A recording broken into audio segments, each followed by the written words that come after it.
I mean, we're so negative in our society. Like, we're all worried about what's going to happen. We're all freaked out about terrorism. Addiction's got everybody hooked. You know, everybody's drugs are all over the place. Like, we live in a complete state of fear. And I think that it's time that people begin to live in a state of positive, good feeling, and to ignore a lot of the bad things that are going on. Just, like, not let them affect you, and have a positive attitude. The more people that have a positive attitude, the less these negative things are going to have a hold on our society, and the more our society is going to progress. Alright.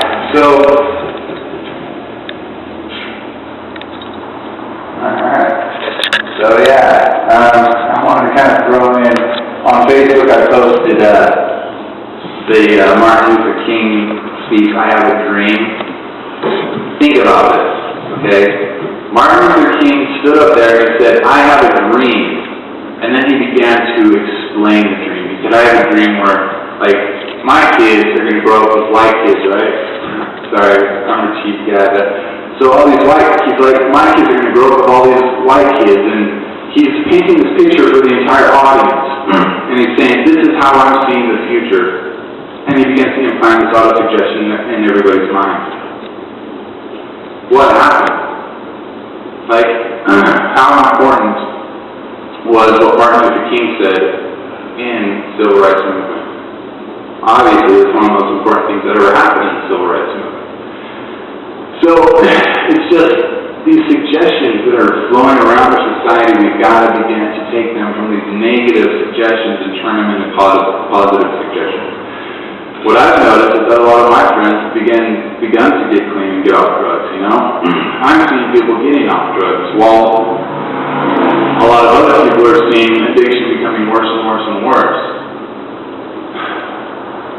Like, it's all about positive thinking. And if you don't believe in the spiritual aspect of meditation, you know, believe in the physical, subconscious aspect of meditation.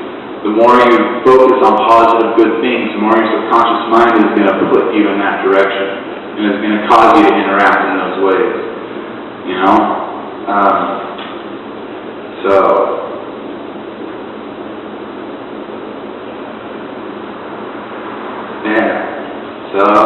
that's the talk. I mean, that's pretty much what I wanted to get across tonight. And that's my idea of how I think we can cure addiction from our society, is just be a better society, and everybody start thinking more positively and feeding themselves and other people positive model suggestions. Don't tell their friends, oh, you're retarded, or anything like that, you know? I mean, like, that's what it's like in school, always, and people making fun of people, you know, right from the beginning, all these negative suggestions.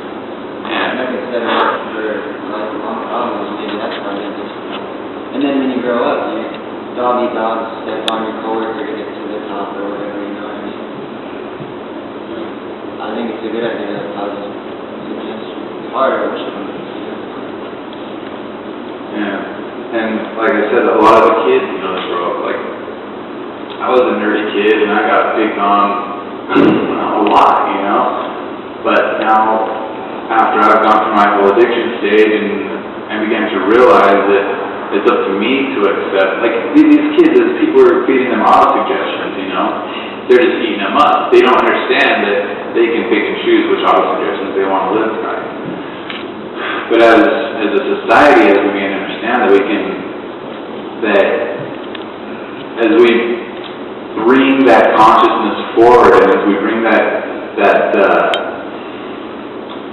awareness of the auto-suggestions around us, or not auto-suggestions, of the suggestions around us, we can begin to filter them and only let the ones we want in, and we can reinforce them in meditation. So, any comments or questions?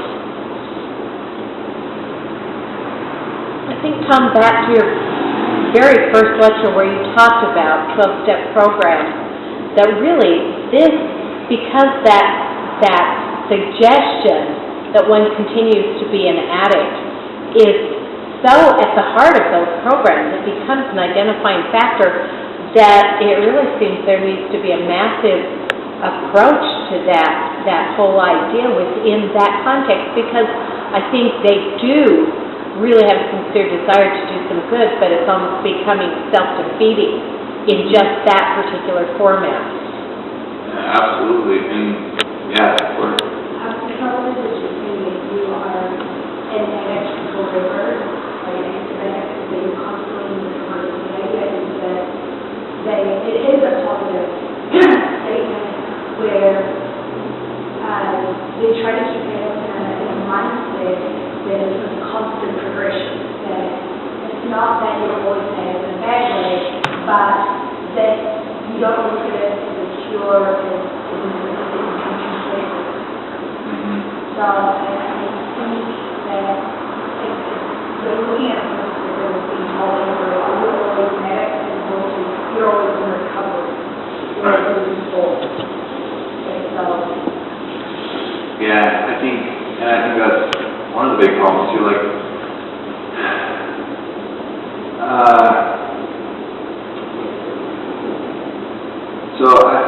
from what I've seen, a lot of the recovery programs are getting better at helping people move from the idea that they're always an addict to the idea that recovery is a long road and that, you know, they're continually progressing. But it's still, I think it is still kind of a problem because hi, I'm Tom, it's like you're writing a paper, right? Hi, I'm Tom Strike, that's the title of the paper.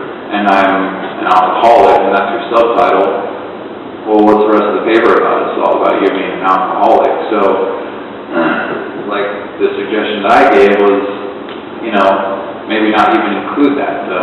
Maybe not till the end of the meeting. Like, hi, I'm Thomas Wright, and, you know, I've been in recovery for so long, and, you know, talk about the progressive positive things that you're doing, and talk about things that don't even have to do with drugs. Talk about the things that you love in life, and things that make you happy, and, you know, things that you love doing, and that you're good at, and fill that subtitle area of the paper up with, you know, Thomas Wright, whatever, all these great things, and at the very end, oh, by the way, I had a problem here on Buchanan, and I'm working the hardest I can to take care of it.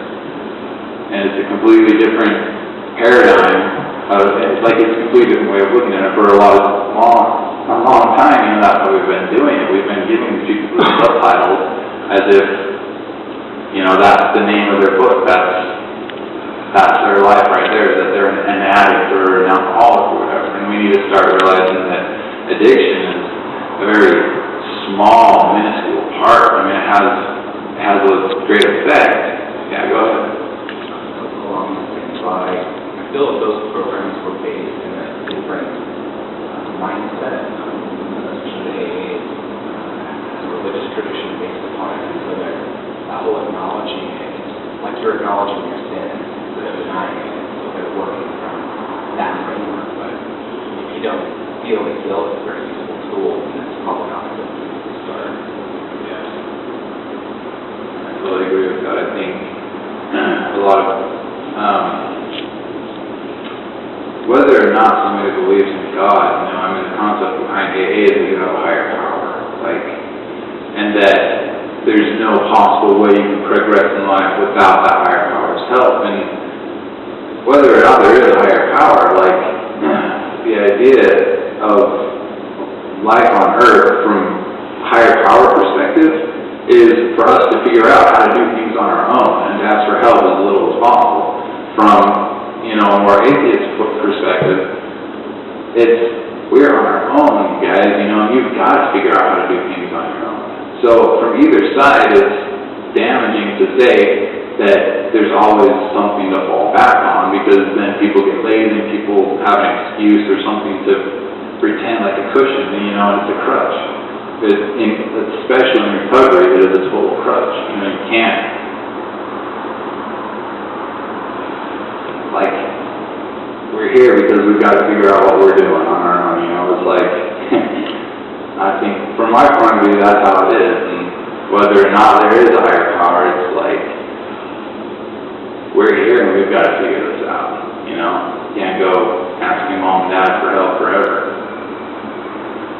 One more thing with your positive versus negative and your smart enough to think, for example, like but then you have Malcolm X, and which is more negative, and which one has more of the...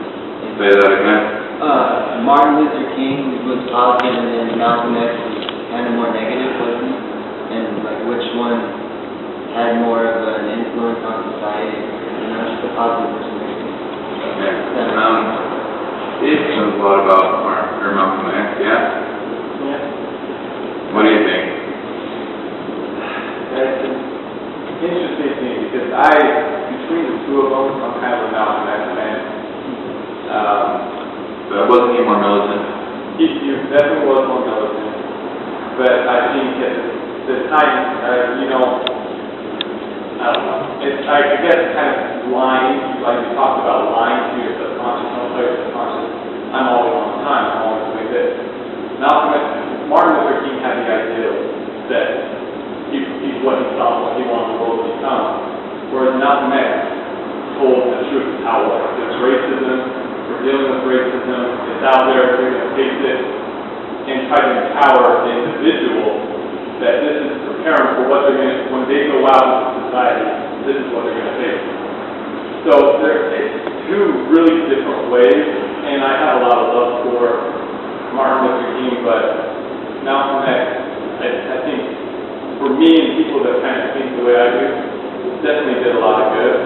You know, he didn't try to sugarcoat it and say, you know, we'll all hold hands one day, which, I don't know. I guess it's just an individual, you sort of have to take a look at it and see what's going to help you progress. What idea or what philosophy is going to help you progress. I fully agree. I don't think it can constantly always be, you know, peace and love, man, and total hippie ideals and complete ignorance of the brutal things that are really going on in society. Because there always is a point where arms are raised and revolution happens and that kind of thing. But I think it's definitely more progressive to start with that approach. Start with it, try to get everybody on a positive level kind of approach, and then if it comes to the point to where there's going to be some kind of a battle, then by all means, have your battle. But I think the point is to start off as positive as possible and continue as long as you can.